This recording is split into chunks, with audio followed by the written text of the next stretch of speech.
Hello, dear YouTubers, subscribers and friends. Today I will talk on Scenario Saturday about the Ostrogothic kingdom and also about the Visigothic kingdom.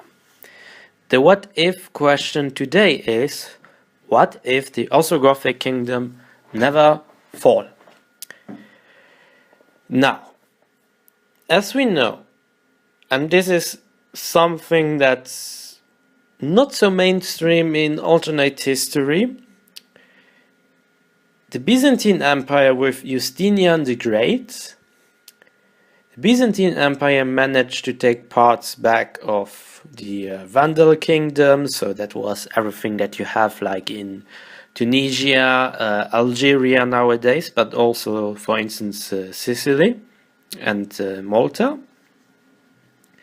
Later on, Justinian the Great also turned his eye on the Italic, half island, as you can call it, or peninsula, the Italic peninsula, yes.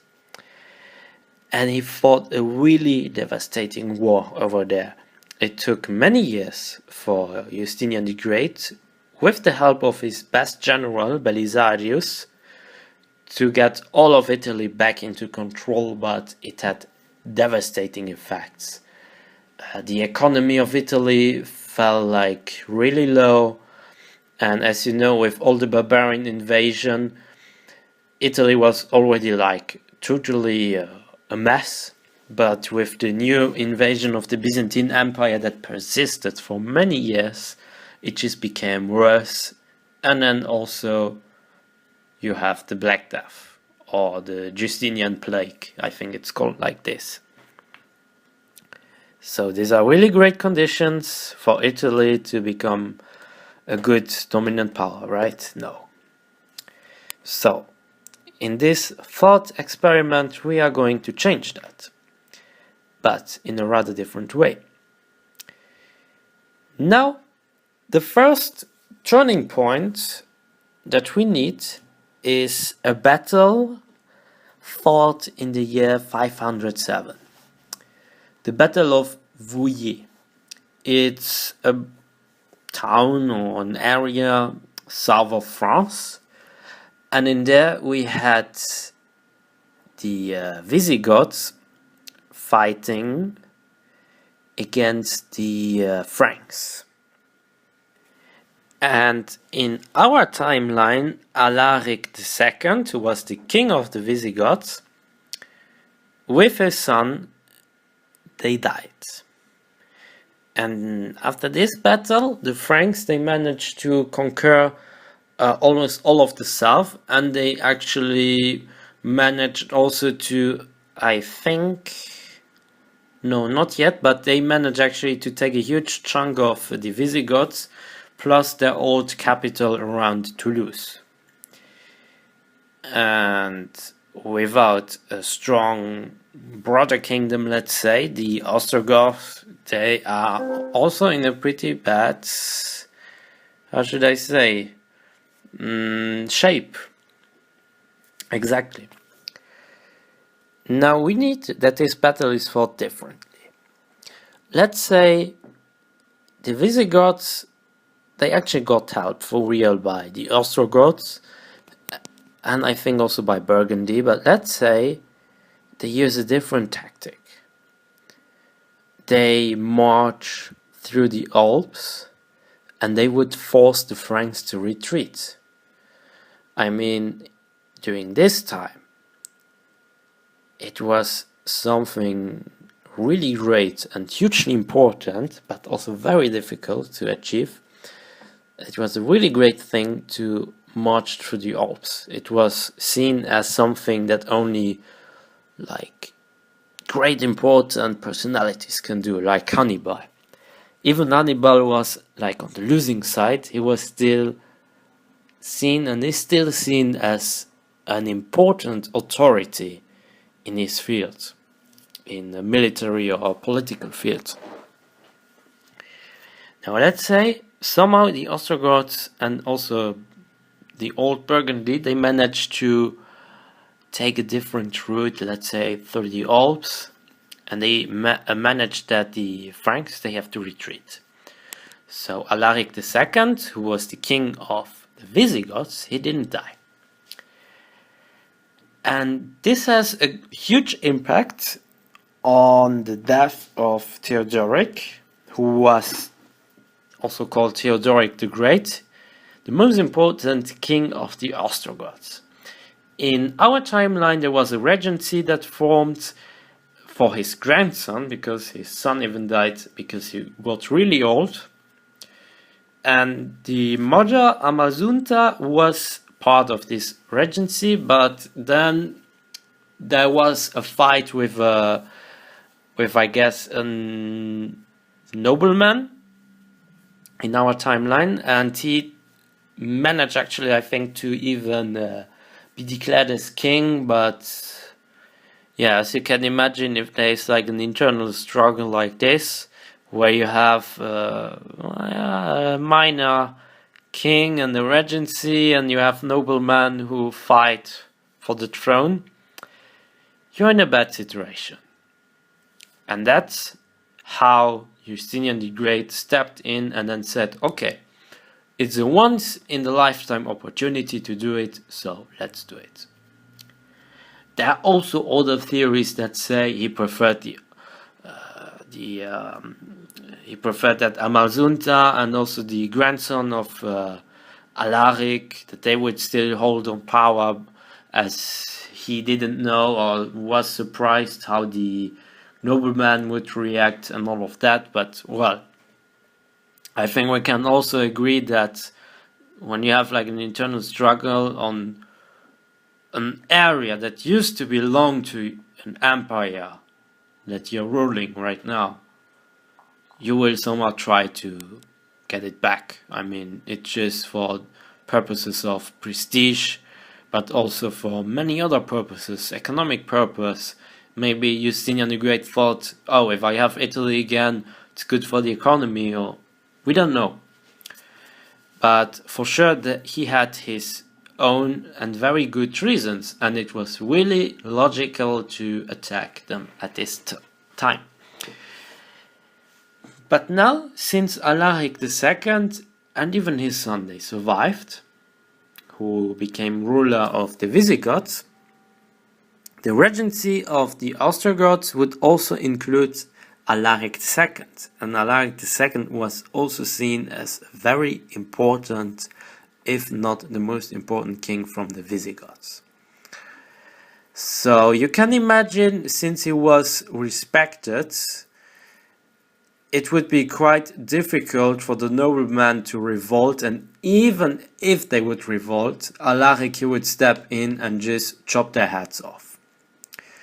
And everyone outside in the world would know, okay, this man, he has the power, he has not really a great opponent, it's kind of unified, so it will be difficult to do that something. And this would be the first step even for the unification for the Gothic kingdoms.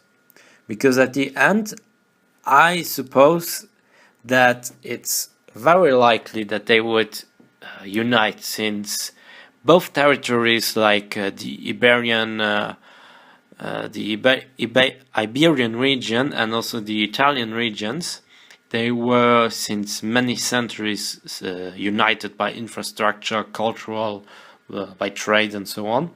So it would be really easy to integrate them again into the same structures. This would lead the Byzantine to only retake the northern part of Africa, and they would just leave Italy alone. But the endless wars with the Sassanid Empire would continue.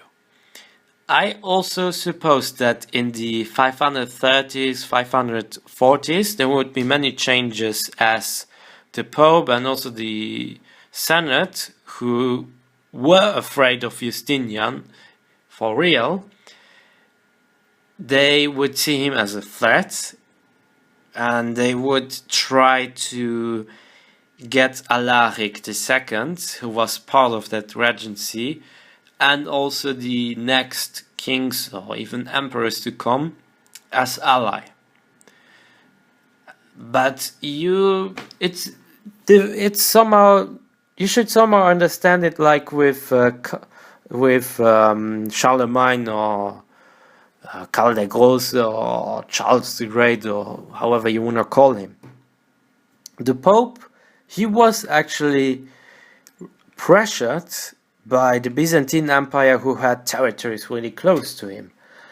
And in fact, he sought the alliance with Karl the Great or Charles the Great because he was sure that like this he would be not even protected, but that he could actually make his or follow his own policies with a strong ally on his back. And that's why he even crowned him as emperor later on.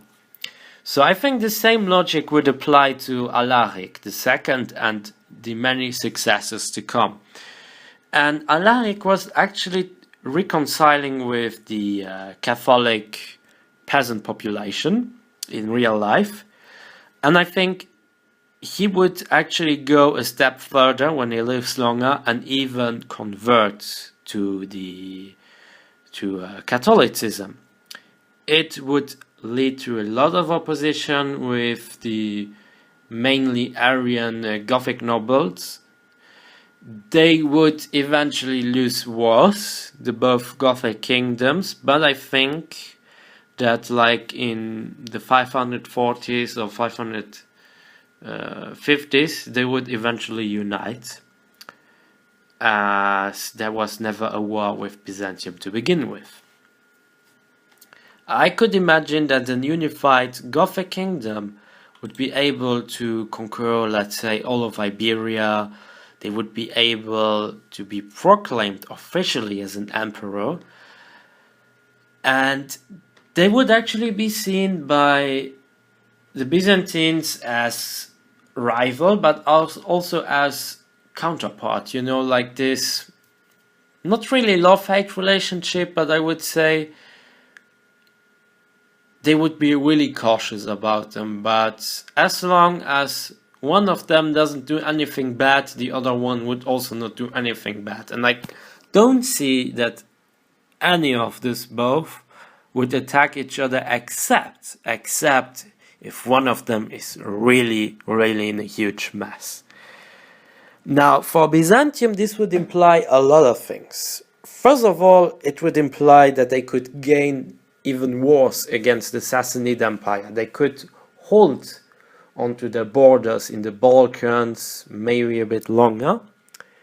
But, also in there, but it would never be forever. Never. I can see that for a moment the Byzantine Empire would be quite strong, right? They would manage to even expand their borders. But I'm pretty sure that the Muslim invasion is something you just can't butterfly away, no. I'm sure they will even take at least 1/3 of the Byzantine Empire and even be able to destroy all of the Sassanid Empire. Because the Sassanid Empire would still use the same resources, the same manpower. They would still use a lot more, if not much more, than in our timeline.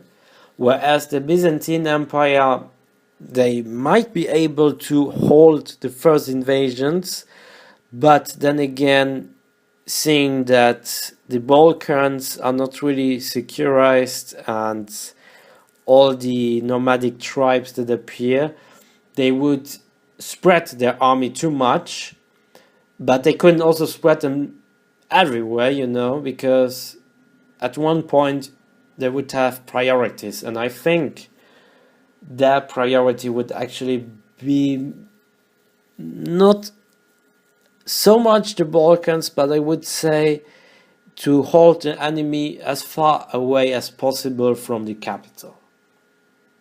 So that means basically everything or a lot of the Middle East would be lost for a good amount of time.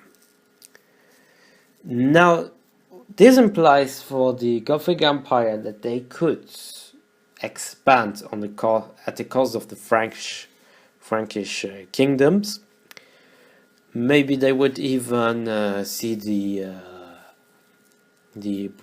Breton or the little kingdoms of Brittany as natural ally, and they could even expand a little bit in the Balkans, but I think even there they would have kind of similar borders to the Roman Empire or Western Roman Empire, because most of the borders over there were natural borders. They would have less problems to fight off the new coming barbarian invasions because they knew the tactics of them. So the Gothic army was used to fight with the horses, with cavalry and all of that. So I think they wouldn't have problems, or let's say not so many problems, to fight them off. It's also quite possible that there would be a lot of wealth that is accumulated because the trade would never be really interrupted from, let's say, the ports of England to the very north of Africa, because I'm also sure that when Heraclius, who was an how you call him again, a pretender to the throne of the Byzantine Empire, when he tried to overthrow the actual emperor of the Byzantine Empire, and then of course he would ask the Gothic Empire to help him, because that's how it's always done in history, that you ask foreign powers to help you, and you promised them lands and a lot of wealth. But let's say, since it was almost impossible for them to place him in there, they would then ask him, okay, we helped you, Heraclius, so what are you going to offer to us? And maybe it's a huge possibility that he could be not really a vassal, but he could at least depend on the Gothic Empire. And this would go so far that in the future all of North Africa, or the region of the Exarchate of Africa, as you have it in the Roman Empire, would be like not really integrated to the Gothic Empire, but be seen as territories belonging to them. Like this, I also suppose they could have the Greek fire, and it would help them many years to come to fight off the Vikings, or Vikings, or how you want to call them, or the Normans, or whatever. So they would then not bother the Gothic Marine and the Gothic Empire. They would stay in the north of Scandinavia or the British Isles. I don't see actually feudalism appearing, but there could be some, let's say, hints towards a feudalism-like system for some regions. Let's say all the borderlands that are like in the Frankish area or in the Slavic area, they would be somehow weakened because there would be persistent invasions by tribes or groups or nomads or whatever, resulting in powerful local dukes who would then have more competences in raising an army, in getting money from the emperor and things like that. Maybe there would be even breakaway regions, we don't know.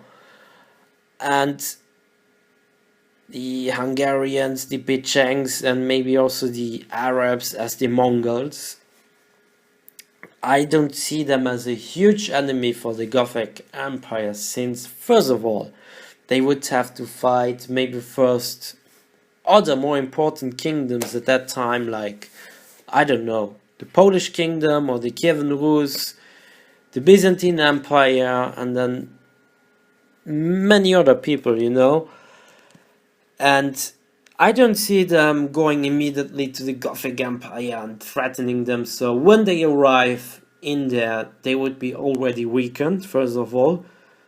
And the second point is that the Gothic Empire would have very similar strategies. They would be very flexible with their own cavalry. And they could even use the Greek fire in battles on land.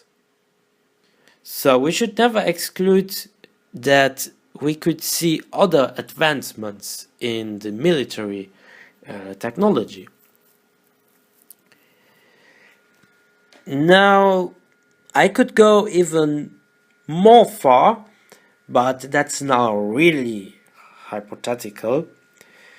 Let's say that the Byzantine Empire, which still persists, and it will most likely persist for a lot of time, they would actually not like to trade a lot with the Gothic Empire, because first of all, due to their size, I mean, even imagine, let's say, half of the Balkans, all of today's Turkey, and then some Caucasian areas, they would belong to the same country.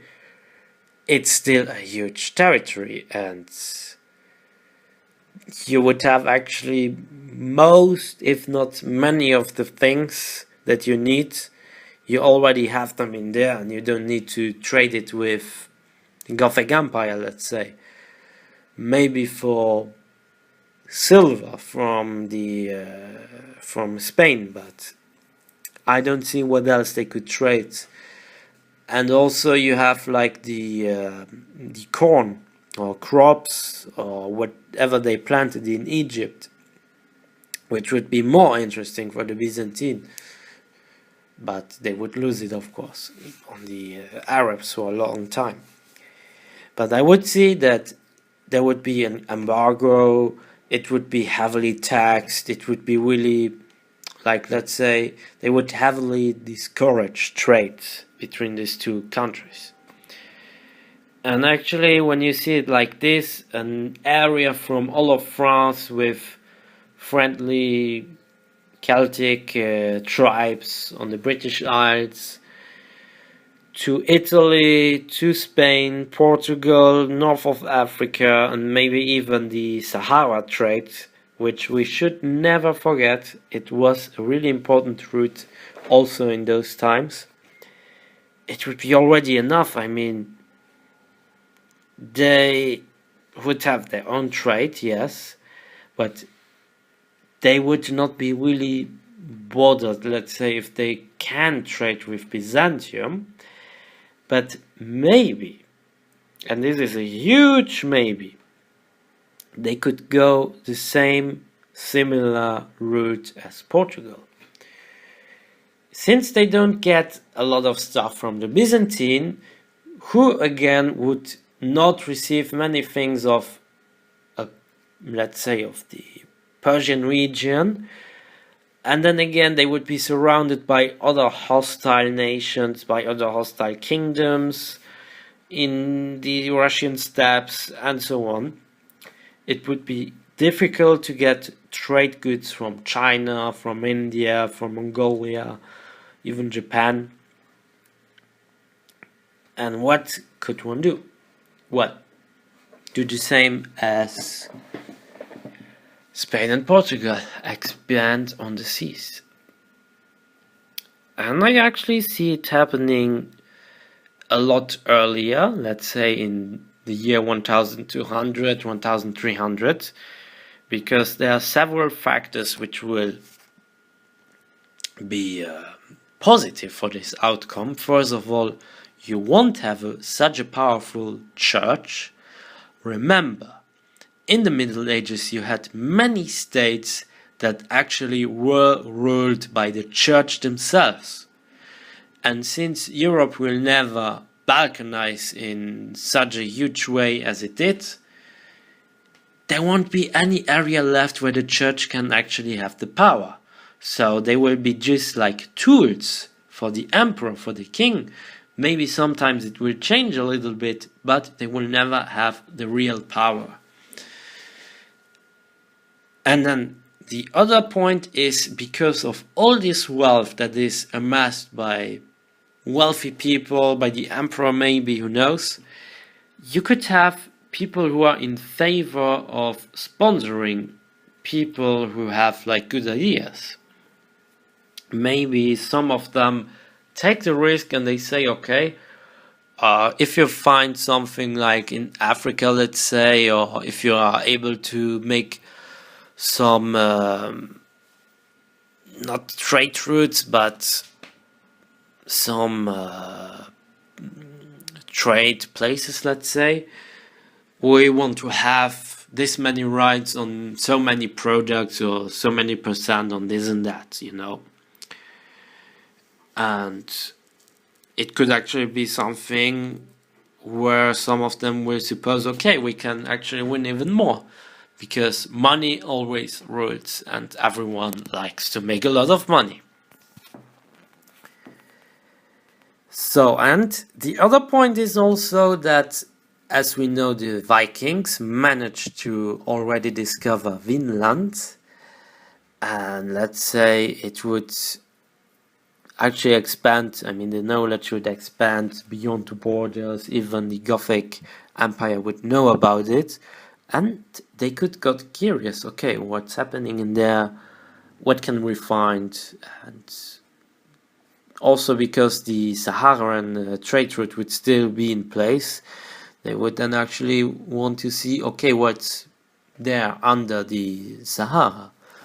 And the easiest way to do it is by ships on the Atlantic. Yes, and I think that's now the farthest that I can go about this point. I don't really say, yeah, the Gothic Empire will discover the Americas as second powers, but there is a huge possibility for them to be driven away by the winds on the Atlantic, and they would then be finding, I don't know, Brazil, you know. So there's always a possibility for that, and even so, we should not forget that this really hypothetical. It's alternate history, of course, but we have to always take facts from the reality or situations from the reality and place them also into context, which I think and I hope I managed to do. And if not, you can take part of this discussion, you can make maybe a better alternate history, I don't know, but it's, as I said, open to everyone. And yeah, that's about it. I wish you a good day. I hope you enjoyed my video, and see you later. This was Althistory Luxembourg. Bye.